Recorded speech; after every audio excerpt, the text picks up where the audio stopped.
Welcome to the ROCC Pod, presented by the Royal Oak, Michigan Chamber of Commerce. I am John Gay from Jag and Detroit Podcasts. I am Lisa Bibby, your neighborhood realtor with Keller Williams Advantage. And I'm Trish Carew, third-generation jeweler and owner of Your Personal Jeweler.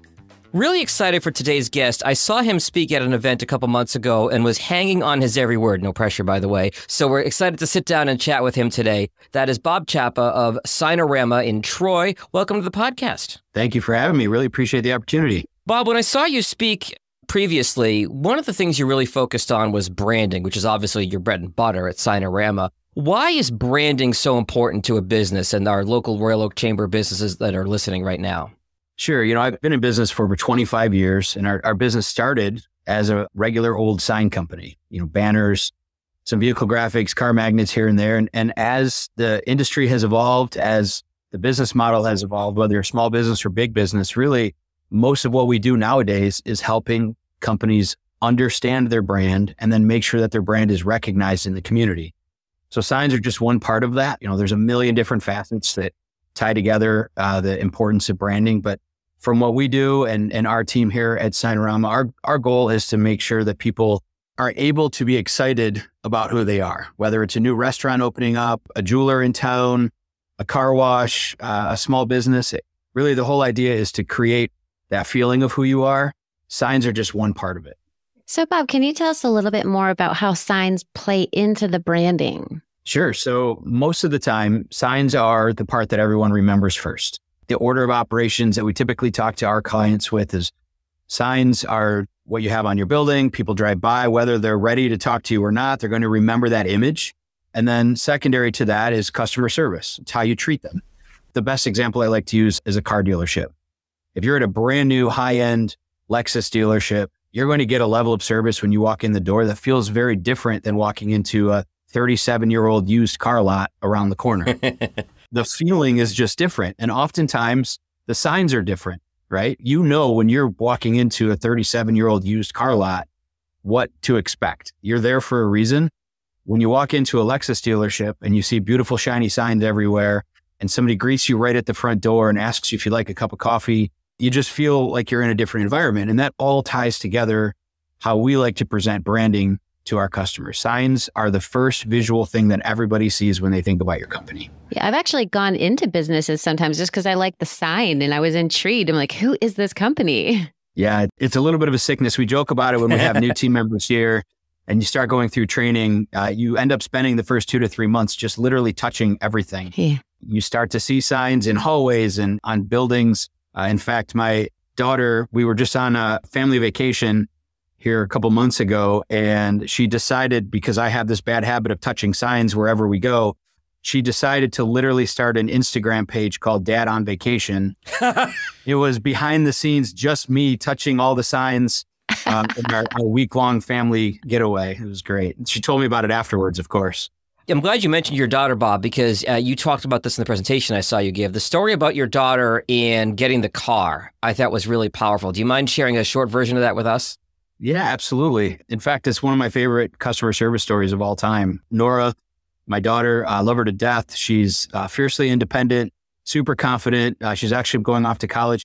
And growing up, becoming an independent young lady in today's world, one of the areas that you just don't feel really confident in is going to a car mechanic, whether it's an oil change or something really serious. And I'm not a big car guy. She knows that. I was happy to take her to her first oil change. We went to a small town place where we live. We're from Oxford.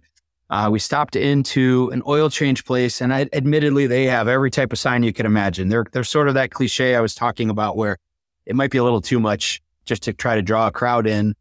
But we went in. She was driving, of course, in her car. She was 16 at the time. And immediately, the level of service that she received, it wasn't them looking at me and asking me questions. They knew I was in the passenger seat. They immediately started talking to Nora and asking her questions, asking her how excited she was to be driving a Jeep and that, she admitted it was her first oil change. She didn't know what questions to ask. They literally went to their fridge. They grabbed her an ice cold bottled water. They asked her to step out of the vehicle. They walked her through everything that they do in an oil change and actually explained to her what those questions were to ask and why they're important and what to look out after.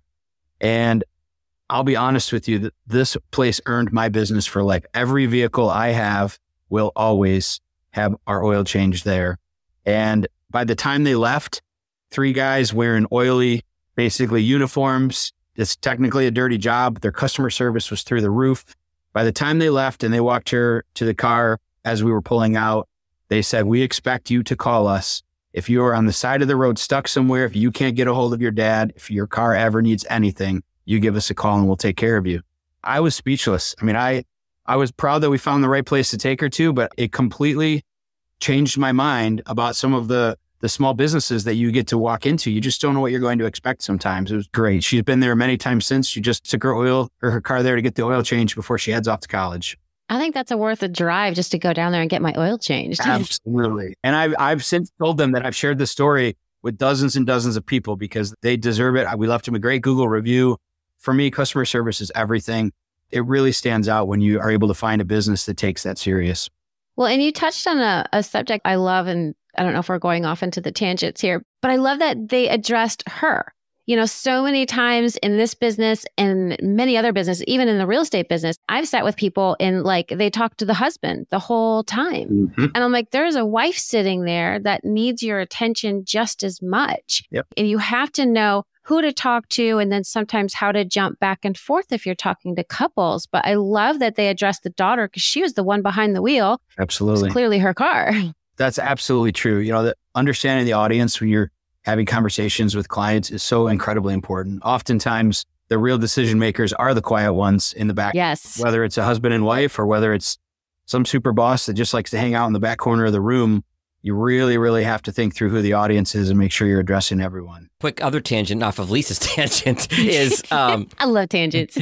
My wife and I got an offer to do one of those timeshare presentations. We'll give you a free hotel for the weekend in Florida, great pool in Orlando, the whole deal. We're going down there. My wife is not only the CFO of my company, she's the CFO of my house. And I'm also the people pleaser. She's the quiet one and she's the brains of the operation. So I know we have to sit through this 2-hour timeshare presentation to get the free weekend. But all I have to say for the entire 2 hours is she's in charge. Talk to her. Yep. I love it. It's always the quiet one. Yep. So I know a lot happened during COVID. Can you walk us through how you adjusted?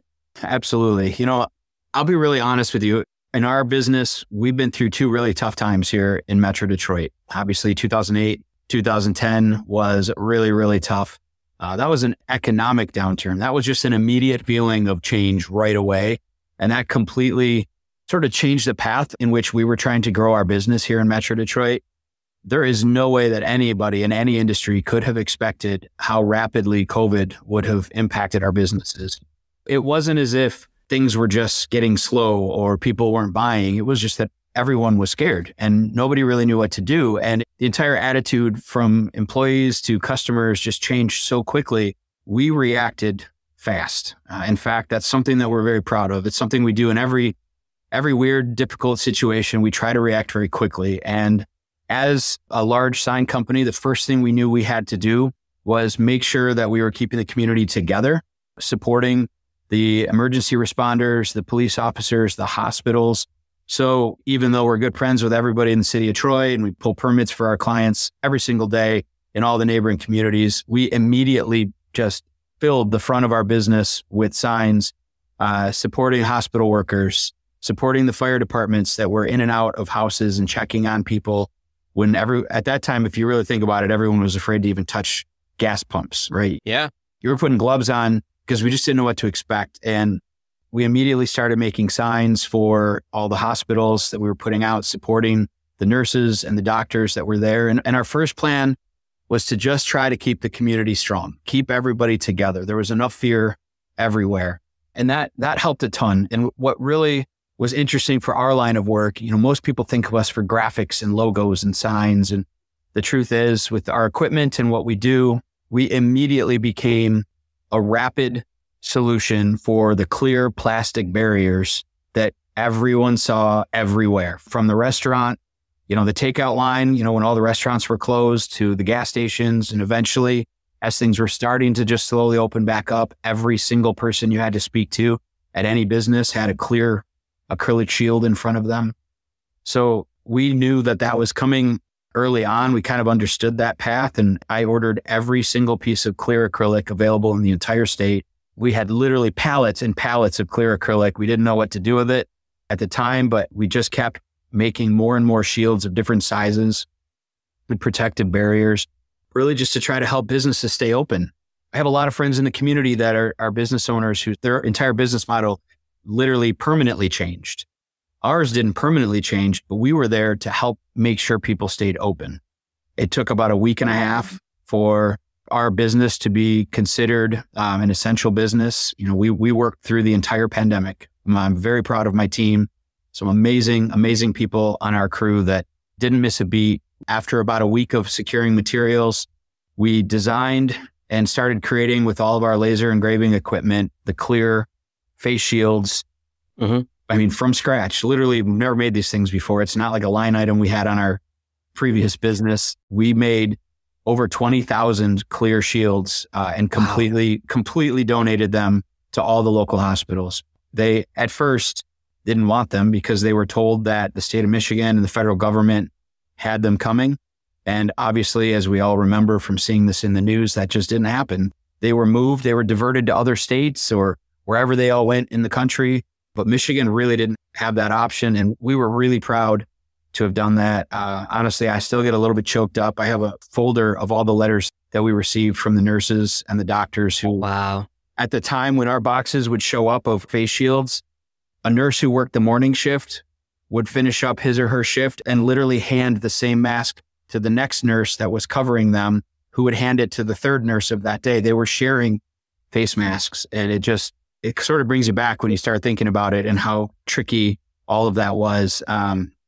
Very proud of the team. By the time we started to sort of figure out what the community needed from a signage perspective, everything changed to helping direct traffic for restaurants that were doing pickups. You know, they were essentially closed, but they were doing pickup only, to hospitals that needed emergency signs and directing people to the right spots.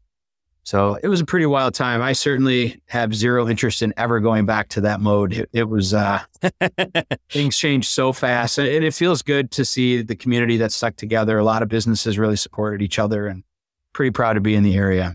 I think it says a lot about you and your business and the mission, Bob, even though you're headquartered there in Troy and you service all of Metro Detroit. You know, that's part of why you're part of the Royal Oak Chamber here as well.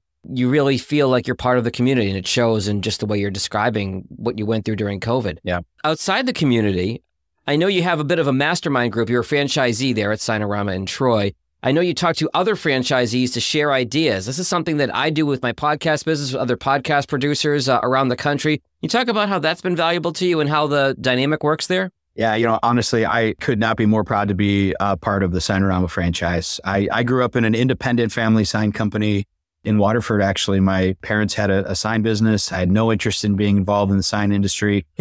Everyone was their competitor, whether it was a business around the corner, down the street, or 5 cities over. Everybody was their competitor. And that's why I love the franchise model. You know, we've been a part of Signarama forever. There are literally stores that are either just getting started or have been around for decades that helped us get through those tough times, that were there with advice and helped us grow in our beginning stages. And now most of my time is spent mentoring those new stores and stores that are trying to get through some of their own tough times, some things that we've already been through. Part of the excitement of being part of a larger group is the opportunity to share brilliant ideas with other people that get up in Milwaukee or Louisville. They wake up, they do the exact same thing we do every day. We make a cup of coffee, we get in the car, we drive to the same sign company, we deal with the same type of issues that each other are dealing with, but in our own hometowns. And I have some really, really amazing friends that are high-level performers. We get together twice a year. Almost always it's at another one of our locations. So it's about a half dozen Signaramas across the United States. And we get to not only grill each other with questions, but also ask for help. You know, it's sometimes as a business owner, it's tough to just ask for help. You don't know who in your hometown. Maybe it feels a little bit weird to ask that question, but when you're able to do it with a mastermind group or folks that are all kind of looking for that same level of support, it just feels great. And I credit my peer group to a very large part of our success over the last 5 to 6 years, especially. Well, it's fantastic that you have such a large peer group and you're able to share your expertise, especially with all of the new franchise owners. So when you're not mentoring, what do you do in your spare time for fun? Do you have any spare time? You're asking on exactly the right day. So just to document July 25th, this is my first day not coaching baseball for my kids after an incredibly long summer. So this is quite literally yesterday was our last day of baseball. Oh, how fun. It's my favorite thing to do outside of building this crazy sign company. I've been coaching travel softball and travel baseball for my three for a very long time. Super passionate about it. We had a fantastic season. My oldest daughter is now done. My youngest son is now getting started. So the cycle has begun again. And we went through a very hectic summer of being on a ball field. I think 8 days a week we were on a baseball field somewhere. Now we get to rest a little bit here for the last month of summer. Nice. Well, hopefully you guys get to enjoy this beautiful summer we have here in Michigan. Definitely. So now it is time for our fishbowl question of the day. Lisa, can you pull a question? Sure. Okay. I'm going to dig in here.